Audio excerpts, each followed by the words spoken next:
నమస్తే. ప్రపంచంలో దారుణమైన మారణహోమం చేసిన దేశాల లిస్ట్ తీస్తే మహా అయితే అమెరికా, జర్మనీ లేదా ఏవో దేశాల పేర్లు చెబుతారు. కానీ జపాన్ పేరు ఎవ్వరూ చెప్పరు. అణుబాంబు పడటం వలన వచ్చిన సింపతిని, మీడియాని వాడి మంచి పేరు కొట్టారు కానీ చరిత్రలో వీళ్ల దారుణాలు చూస్తే మిగతా ఏ దేశాలు వీరి ముందు పనికిరారు.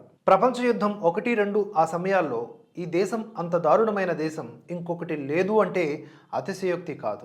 కేవలం మీడియా సింపతిని వాడుకొని లక్షల మందిని చంపినా, లక్షల మంది మహిళల్ని రేప్ చేసినా సరే వాటిని దాచేయవచ్చు అని నిరూపించిన దేశం జపాన్. 1937 నుంచి వరల్డ్ వార్ II వరకు సుమారుగా 1 కోటి మందికి పైగానే చంపేసిన దేశం జపాన్.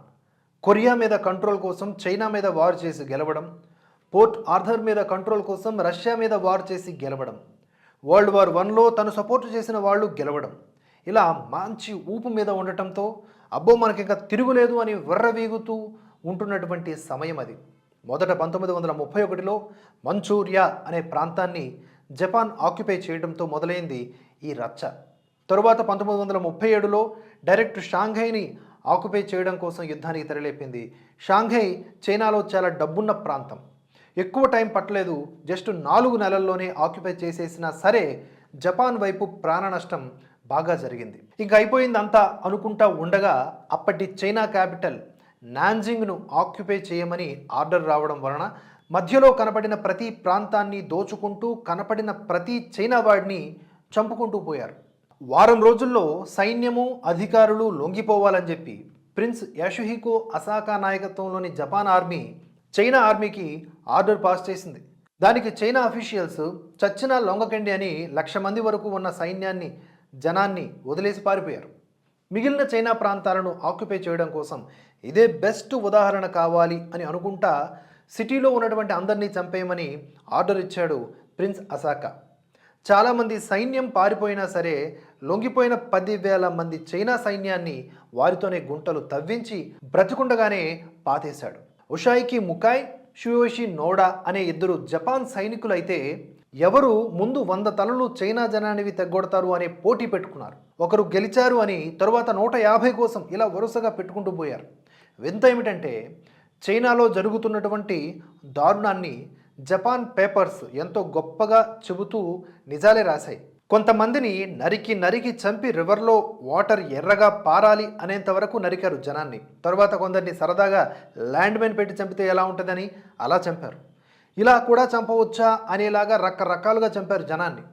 చిన్న సంఘటన కూడా చెబుతా, దాన్ని బట్టి లెవెల్ అర్థమవుతుంది. జస్ట్ శాంపిల్ ఇది. చాలామందికి కిరసనాయిలు తాగించి వారిని పరిగెత్తించి తర్వాత కాలిస్తే పేలిపోయేవి శరీరాలు లేదా మంటల్లో బూడిదైపోయేవి. నైట్ అయితే వేలకు వేల మహిళల్ని గ్యాంగ్ రేప్ మాత్రమే చేసేవాళ్ళు.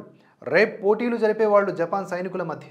మరీ ముఖ్యంగా 15 ఏళ్లలోపు వయసున్న మహిళల్ని ఎంత దారుణంగా రేప్ చేయాలో అంత దారుణంగా గ్యాంగ్ రేప్ చేపించి తరువాత రోజు జపాన్ పేపర్లో ఆర్టికల్స్ కింద ఫోటోలతో సహా న్యూస్ రాపించేవాళ్ళు. ఒక జర్మన్ నాజీ చాలామందిని కాపాడాడు. సేమ్ టు సేమ్ మన ఛత్రపతి సినిమాలో పడవ కింద దాచిపెడతాడు చూడండి, అలానే. దాని తర్వాత ఆ సంఘటన నుంచి బ్రతికిన వారి నుంచి చాలా డేటా కలెక్ట్ చేశారు, వీడియోలు కూడా ఉన్నాయి. కానీ ఒక అతని వీడియో అయితే సంచలనం సృష్టించింది. చైనీయులు అంత సులువుగా ఏడవరు. అసలు వారి జీవితంలో చాలా తక్కువ సమయంలోనే పొరపాటున ఏడుస్తారా అని అంటారు కూడా. కానీ ఆయన వీడియోలో ఎంతో ఏడుస్తాడు. ఆ మారణహోమం జరిగే సమయంలో తన వయసు 9 సంవత్సరాలని చెప్తాడు. ఆయన మాటల్లో చెప్పాలంటే జపాన్ ఆర్మీ వచ్చేసి చంపుతూ ఉంటే అందరూ అరుస్తూ ఉంటారు. తన తమ్ముడు ఓడిస్తాడేమోనని మా అమ్మ పాలు ఇస్తూ ఉంటుంది.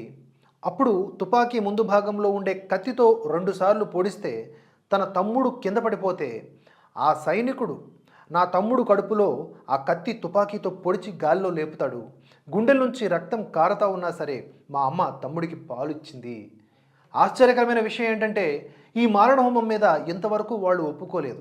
కానీ పోటీ పడి తలలు నరికిన ఆఫీసర్స్ మొదలు 100 మందికి పైగా ఆఫీసర్లకు ఉరిశిక్ష వేసింది. 我母亲抱着我这个挺小的弟弟，小弟弟拼命的哭，妈妈就给他吃了，叫他不要哭。就在这个时候，那个人给他扎了刺刀，一刺刀戳到我母亲就把我母亲倒下来了。 ఇదంతటికీ కారణమైన ప్రిన్స్ అసాకాను మాత్రం ఏమీ చేయదు. దీని మీద క్షమాపణ చెప్పిన ప్రెసిడెంట్స్ ఉన్నారు, కానీ వెంటనే ఆ క్షమాపణను వెనక్కి కూడా తీసుకున్నారు. ఈ సంఘటన తర్వాత అమెరికా జపాన్ మీద కస్సుబుస్సులాడుతూ ఉంది. అదే సమయంలో వేరువేరు సంఘటనల వలన అమెరికా పనామా కెనాల్ జపాన్ వాడకూడదని చెప్పి బ్యాన్ చేసింది. దానివలన ఆయిల్ మొదలు చాలా వరకు ఆగిపోయాయి సరఫరా. దానికి జపాన్ అమెరికాలోని పెరల్ హార్బర్ మీద దాడి చేసింది. అమెరికా అణుబాంబును హిరోషిమా, నాగసాకి మీద వేసింది. ఈ అణుబాంబు వలన వారికి సింపతి వచ్చి చాలామంది ఏమనుకుంటున్నారంటే బాంబు పడినా కూడా ఎంతో ఎదిగారు అనే గొప్పలు వారికి చెబుతూ ఉంటారనమాట, వారికి ఆపాదించి. కానీ నిజానికి అదే బాంబు పడకపోతే హిట్లర్ మారణహోమం కంటే దారుణంగా చెప్పేవాళ్ళు వాళ్ళకు సంబంధించినటువంటి కథనాల్ని. నిజానికి హిట్లర్ చంపిన దానికంటే ఎక్కువ మందిని ఇక్కడ చంపారు. ఇది అసలు స్టోరీ. అమెరికాను తిట్టే పనిలో చాలామందికి చాలా నిజాలు ఇప్పటికీ కనపడవు, అందులో ఇది ఒకటి. ఈ సమాచారంపై మీ అభిప్రాయాన్ని ఖచ్చితంగా కామెంట్స్ రూపంలో తెలియజేయండి. మరో వీడియోలో కలుసుకుందాం. Thanks for watching. జై హింద్, జై భారత్.